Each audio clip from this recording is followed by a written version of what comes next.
नारायण नारायण वासुदेव। कोई अब आपसे पूछेगा कि भक्ति का कीर्तन कौन सा है, तो क्या बोलेंगे? क्या बोलेंगे?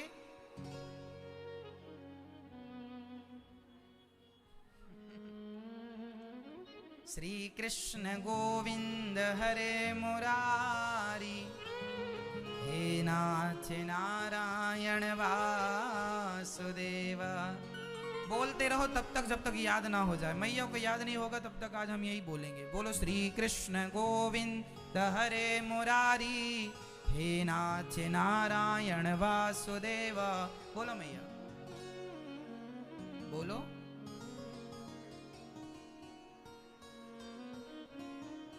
श्री कृष्ण, आप बोलिए श्री कृष्ण गोविंद हरे।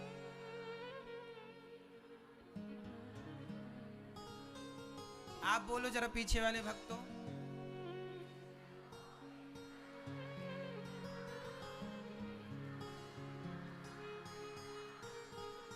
सबको याद है। मैं आप भी याद कर लेना, कल सुनेंगे हम आपसे मंच में बुला के, ठीक है? आज रात में याद कर लेना। आज सब लोग मिलके इनको कीर्तन ये वाला सिखा देना, कल मैं मंच में बुला के सुनूंगा आपसे, ठीक है मैया? नहीं याद करोगी?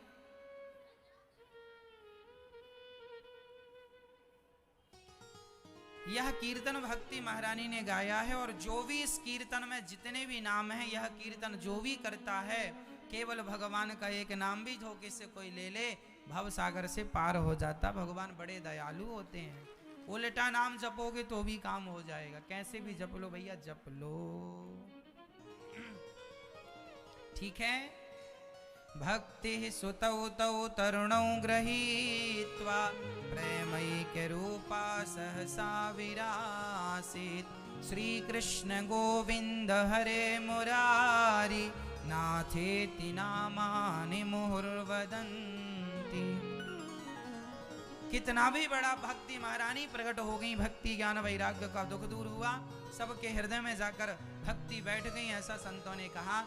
भागवत कोई कितना भी बड़ा पापी सुन ले उद्धार हो जाता है। कोई पापी तरा बोले हाँ, ये मानवः पाप कृतस्तु सर्वदा, सदा दुराचाररता विमार्गिकाः, क्रोधाग्निदग्धः कुटिलाश्च कामिनः, सप्ताह यज्ञेन कलौ पुनन्ति ते।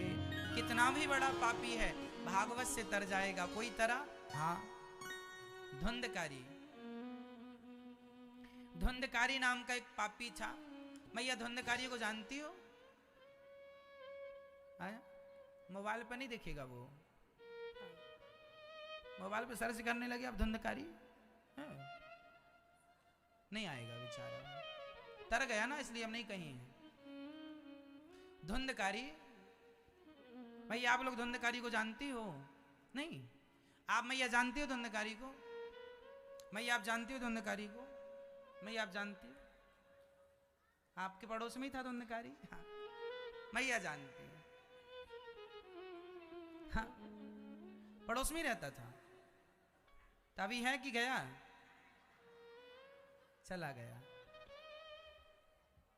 मैया ने उद्धार करा दिया उसका। धुंधकारी नाम का एक पापी था। वो अपने पिताजी को मारता था, अपनी माँ को भी सताए, बाप को भी सताए। आजकल की औलाद ऐसी होती है ना, माँ बाप को सताती है।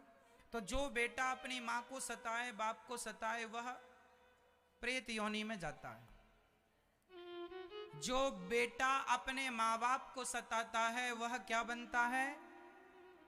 प्रेत। क्या बनता है? जोर से। और जो बहू अपने सास ससुर को सताती है वह चुड़ैलन बनती है, पिशाचिनी, डाकनी, पिशाचिनी।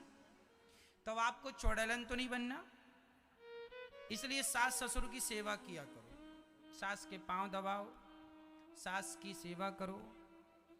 कई बार बहुएं सास की सेवा करती नहीं है, अकेली बना के बुढ़ापे में मैया खाती बनाती रहती है, बहू पूछती भी नहीं है। तुम जब मरोगी तो बिल्कुल चुड़ैलन बनोगी निश्चित। जो बड़ों की सेवा नहीं करते, बड़ों का सम्मान नहीं करते। धुंधकारी ने अपने माँ बाप को मारा तो प्रेत बना, ये शास्त्र प्रमाण है ना। तो पुरुष लोग तो भूत बन जाते हैं, महिलाएं बहुत मारा।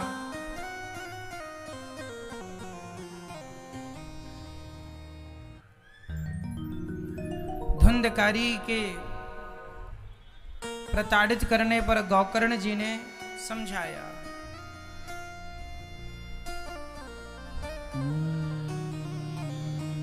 मुंचा ज्ञानम प्रजारूपम बलिष्ठा कर्मणो गति। कर्म की गति बड़ी बलिष्ठ है। गौकर्ण जी आत्मदेव जी को समझा रहे हैं कि देहे स्थिमांस रुधिरे विमतिम त्यजत्वम जाया सुता दिशु सदा ममताम विमुच। कह दिया गौकर्ण जी ने, पिताजी आप कहते हैं ये मेरी पत्नी है, ये मेरा पुत्र है, यह अज्ञान त्याग दीजिए, ये शरीर किराए का है, इसे ही हम अपना नहीं कह सकते। ये शरीर हमारा मैया जी किराए का है, आज है कल रहेगा, गारंटी नहीं है। गौकर्ण जी के दिव्य ज्ञान से आत्मदेव जी की परम गति हुई, परम धाम की प्राप्ति हुई।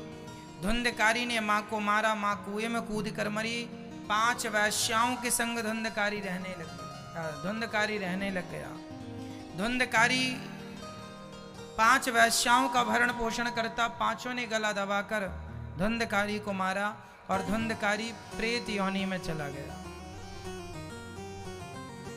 तब गौकर्ण जी ने भागवत जी सुनवाई। धुंधकारी को बांस की गांठ में आकर बैठा। पहले दिन की कथा से बांस की पहली गांठ खुल गई,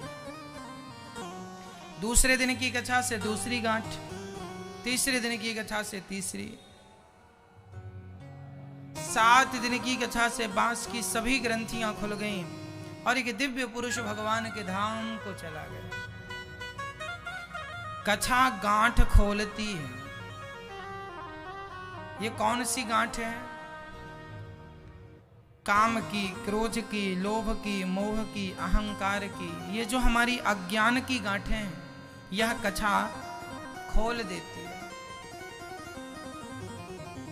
धुंधकारी जैसा महान पापी भागवत सुन के तर गया। गौकर्ण जी ने तुरंत भागवत फिर से सुनवाई। पशु पक्षी परम धाम को गए। भागवत श्रवण करने से धुंधकारी की तो सदगति हुई। जिन्होंने पशु पक्षी, एक चींटी के कान में भी कथा, यहाँ जितने लोग बैठे हैं, जितने लोग सुन रहे हैं, अरे कोई चींटी भी होगी तो वह कथा के प्रभाव से, भगवान के नाम शब्द के प्रभाव से किसी के कान में धोखे से राधा नाम चला जाए, कृष्ण नाम चला जाए, उसकी सदगति हो जाती है। नाम की बड़ी महिमा है। गौकर्ण जी को भगवान ने हृदय से लगाया। 7 दिन की कथा की अब मैं विधि आपको दे रहा हूं। श्रोता कैसा हो, वक्ता कैसा हो। विरक्तो वैष्णवो विप्रो वेद शास्त्र विशुद्धिकृत। वेद शास्त्र का ज्ञानी वक्ता होना चाहिए। श्रोता कैसे हो? केवल कथा सुने, सिर्फ मन लगा के सुने। वह श्रोता हो जो केवल कथा का रस ग्रहण करे। सारम सारम समुद्रतम, सार सार को ग्रहण करें, वह श्रोता होने चाहिए। जैसे कि आप लोग हैं कथा का सार ग्रहण करने वाले। नारद जी ने कथा सुनी, भगवान प्रकट होकर नारद जी को हृदय से लगाते हैं। सनकादियों ने जहां जहां जब जब कथा हुई वहां वहां भगवान ने प्रकट होकर के भक्तों का दुख दूर किया है। सो आज भी कथा की शुरुआत है। 7 दिन में आपको मैं विश्वास से कहता हूं कि आपको भी ईश्वर का अनुभव इन्हीं 7 दिनों में होगा। वहां भगवान प्रकट हुए, नारद जी कीर्तन करने लगे, झूमने लगे। जन्माद्यस्य यतोऽन्वयादितरतस्य चार्थेषु भिज्ञः स्वराट् तेने ब्रह्म हृदय आदि कवये मुह्यन्ति यत्सूरयः तेजो वारिमृदां यथा विनिमयो यत्र त्रिसर्गो मृषा धाम्ना स्वेन सदा निरस्तकुहकं सत्यं परं धीमहि। जिस परमात्मा के द्वारा सृष्टि उत्पन्न पालन संहार उन भगवान को सत्य स्वरूप जानकर नमस्कार करते हैं। धर्मः प्रोज्झित कैतवोत्र परमो निर्मत्सराणां सताम वेद्यम वास्तवमत्र वस्तु शिवदम तापत्रयोन्मूलनम। जब भागवत श्रवण करने का आपका मन बनता है उसी क्षण तत्क्षण भगवान हृदय में शुश्रूषुभिस्तक्षणात् उसी क्षण भगवान हृदय में प्रकट हो जाते हैं। भागवत कोई सुनने आज गया नहीं, केवल जाने का मन बनाया है। आपने टीवी पर भागवत सुनी नहीं, सुनने का मन बनाया है। आपने यूट्यूब पर आप भागवत सुने नहीं, सुनने का आज मन बनाए। जो मांगेंगे आपको मिलेगा। ब्राह्मणों ने कहा पहले संकल्प करो फिर मांगेंगे।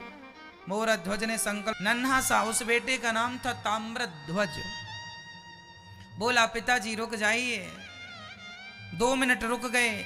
अंदर से रुई लेकर आया। पिताजी माँ जी ये कान में लगा लो। क्यों बेटा? जब आप आरा चलाएंगे हम चीखेंगे चिल्लाएंगे, कहीं मेरी चीख मेरी पुकार आपके कानों में गई और कहीं आपने आरा चलाना बंद कर दिया तो इसलिए आप कान में रुई लगा लीजिए। पिता माँ ने कान में रुई लगाई और बच्चे के शरीर पर आरा चलाया। आरा चलाया, पिचकारी निकलने लगी रक्त की, पर राजा रानी ने आरे को रोका नहीं, पुत्र का बलिदान कर दिया। किसके लिए? सिर्फ धर्म के लिए ना, सत्य के लिए। आज का आदमी 25 पैसे के लिए झूठ बोलता है और मोरध्वज ने अपने बेटे को दाव में लगा दिया। कह देते कि नहीं देता, क्या कर लोगे? बेटे को नहीं देना, नहीं चीरूंगा आरे से कह देते। मोरध्वज लेके नहीं, वचन दिया है, देना होगा। धर्म की रक्षा के लिए पुत्र का बलिदान।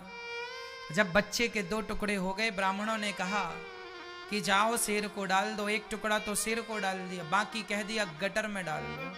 रानी रोने लगी। ब्राह्मणों ने कहा खबरदार, आंखों में आंसू नहीं आने चाहिए। यदि आप रोएंगे तो हम चले जाएंगे।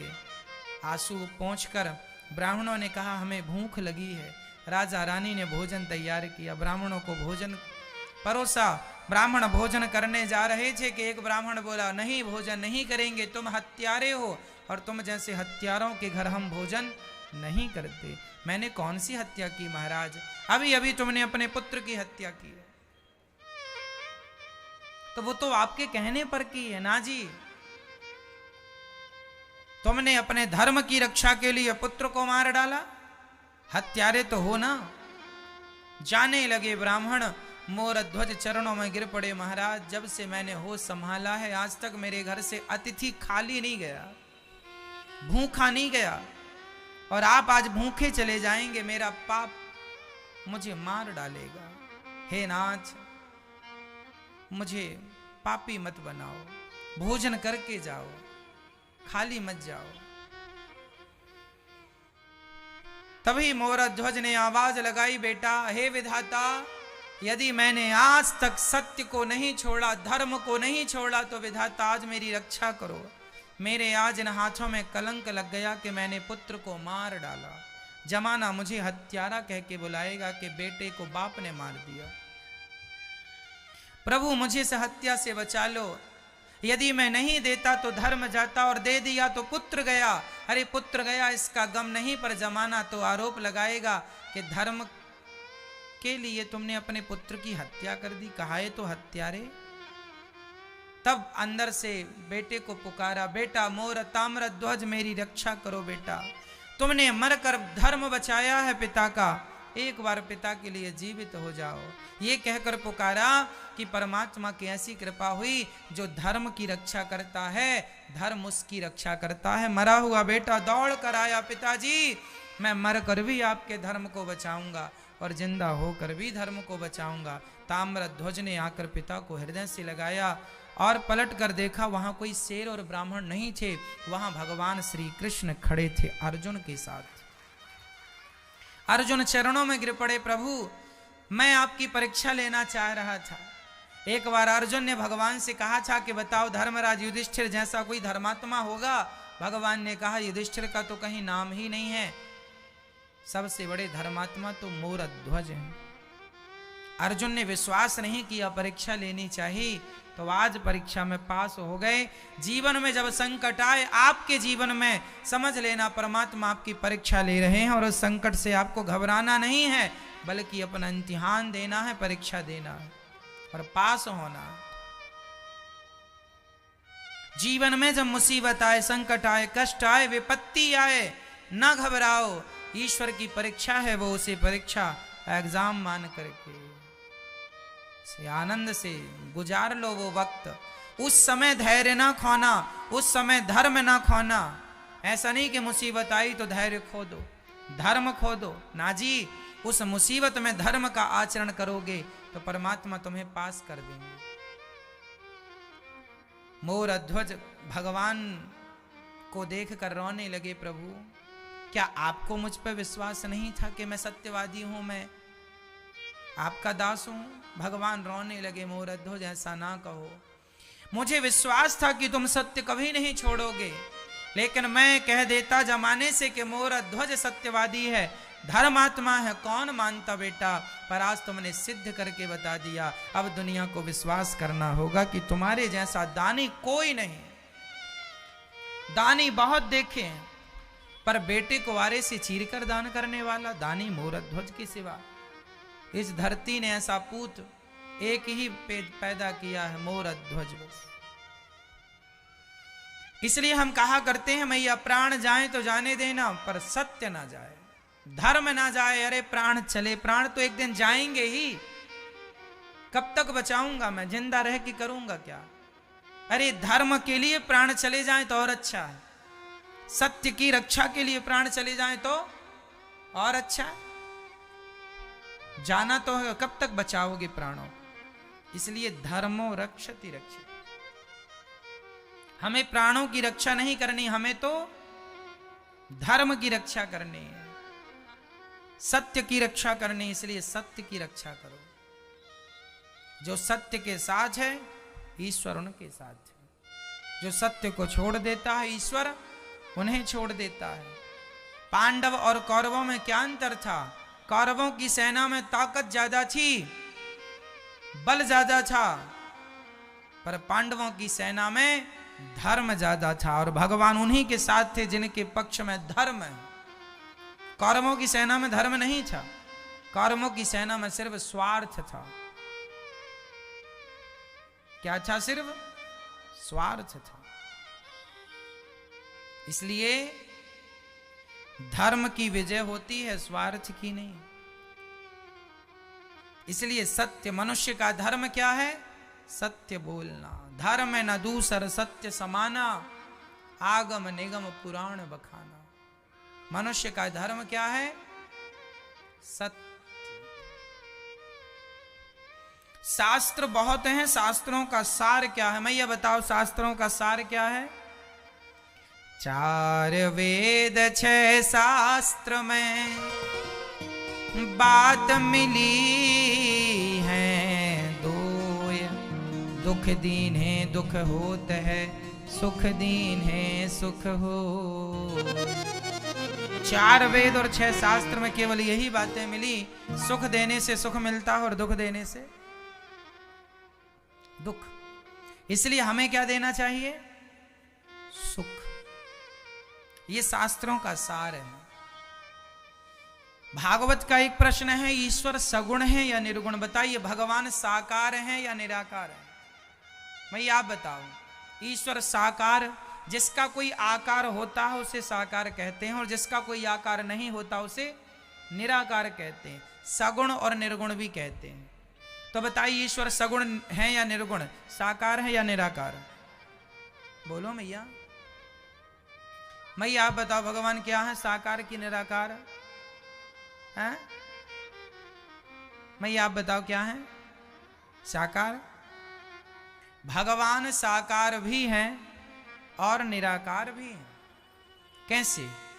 दोनों कैसे हो सकते हैं? जैसे पानी, पानी साकार है या निराकार? बोलो बोलो। पानी का कोई आकार नहीं है, इसलिए पानी निराकार है। पानी का क्या आकार है? कोई आकार नहीं। पानी निराकार है, लेकिन वही पानी जब आप फ्रिज में रखते हैं तो वही पानी बर्फ बन जाता है, और बर्फ का एक आकार होता है। पानी निराकार है पर बर्फ साकार है, तो पानी ही बर्फ बना ना, जो निराकार था वही साकार हुआ ना। उसी तरह परमात्मा निराकार में ब्रह्म रूप में है, पर वही ब्रह्म वही निराकार राम और कृष्ण बन के भक्तों के लिए सगुण साकार बन के आए, जिन्हें राम कहते हैं, जिन्हें कृष्ण कहते हैं। वही निराकार क्या बन गए?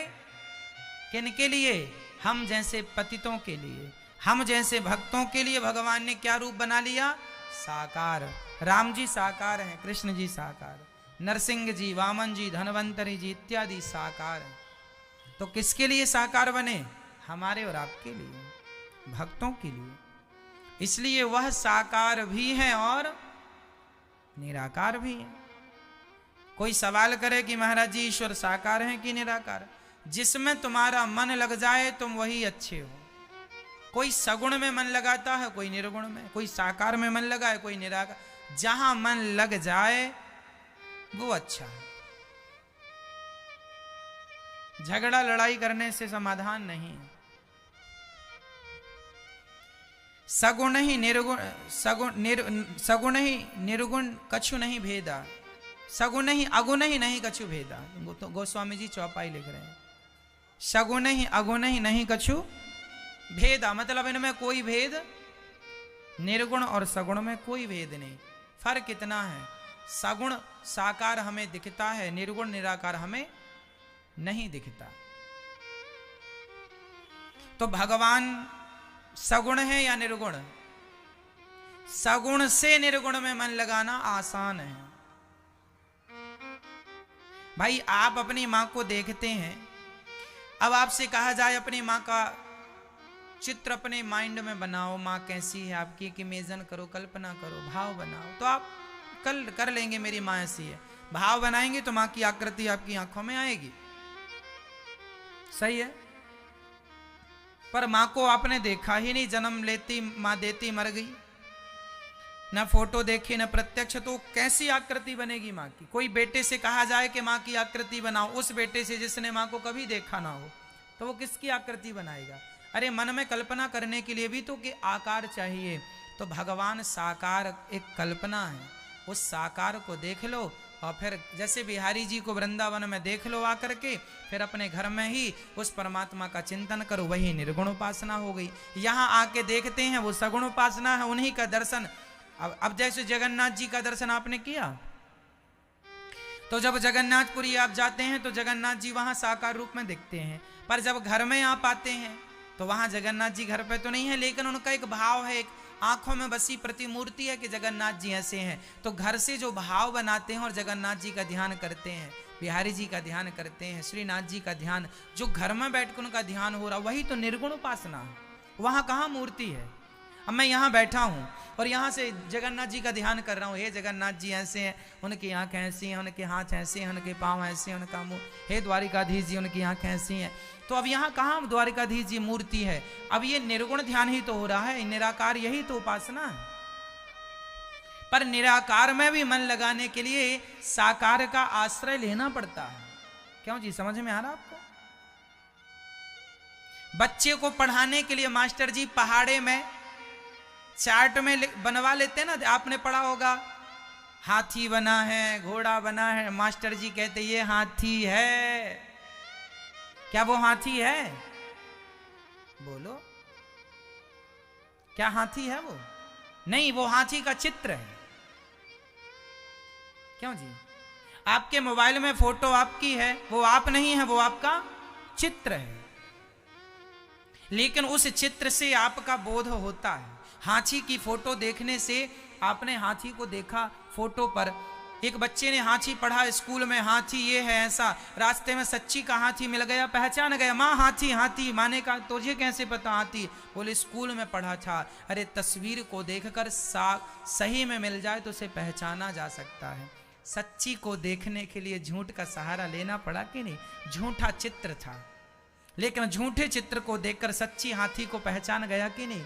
उसी प्रकार यदि तुम कहते हो मूर्तियां झूठी हैं, तो झूठी मूर्ति का सहारा लेकर ही सच्चे परमात्मा को पहचाना जा सकता है, जाना जा सकता है। जैसे झूठा चित्र का झूठा हाथी, हाथी का चित्र जो हम देख रहे हैं झूठा ही तो है।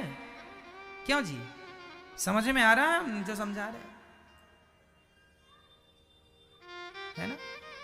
झूठे चित्र से सच्ची का हाथी समझ में आ गया। उसी प्रकार जिस झूठ से सत्य समझ में आ जाए वह झूठ भी सत्य से बढ़कर है ना? कोई कहे महाराज जी मूर्तियां झूठी हैं, चलो तुम कह रहे हो मूर्तियां झूठी हैं तो मान लेते हैं, लेकिन झूठी मूर्ति सच्ची परमात्मा का बोध करा रही है कि नहीं? कहो हाँ या ना? फिर कैसे झूठी मान लोगे?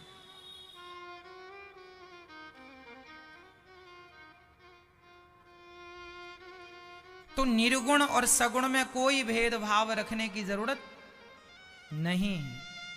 भगवान के 24 अवतारों का वर्णन धर्म सत्य की शरण में गया। राजा परीक्षित ने कलयुग को रहने के 4 कमरे बनवाए। द्यूतम पानम स्त्रियः सूना। कलयुग कहाँ रहता है? 4 जगह। द्यूतम मीन्स जुआ। आप लोग जुआ तो नहीं खेलते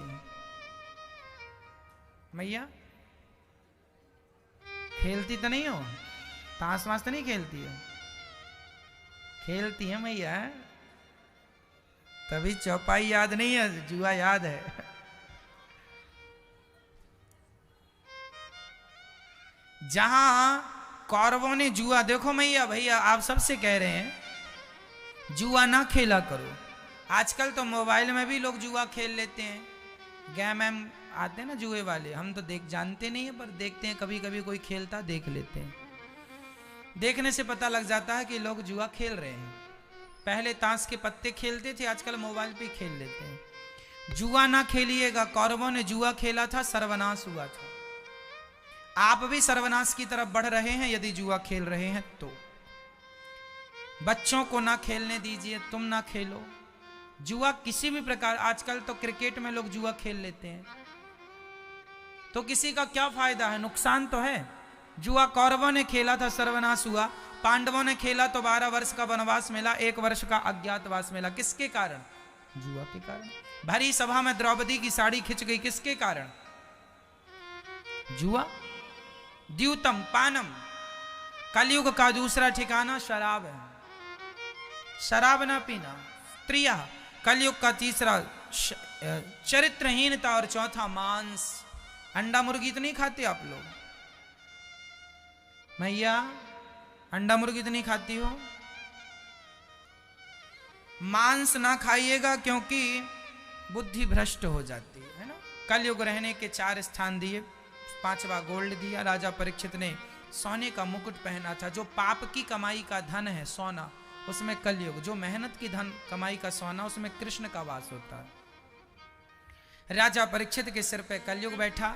राजा परीक्षित ने एक संत जी का अपमान कर दिया। संत जी ने, श्रृंगी जी ने श्राप दे दिया, इति लंघित मर्यादम तक्ष कहा सप्तमे हनि। 7 दिन में मरने का श्राप लगा। सुखदेव जी की शरण में सुखताल गए परीक्षित। सुखदेव भगवान आए, उनका पूजन करके प्रश्न कर दिया परीक्षित ने, जिससे 7 दिन में मरना हो उसे क्या करना चाहिए? तो 7 दिन में जिससे मरना हो उसे क्या करना है, इस प्रश्न का उत्तर कल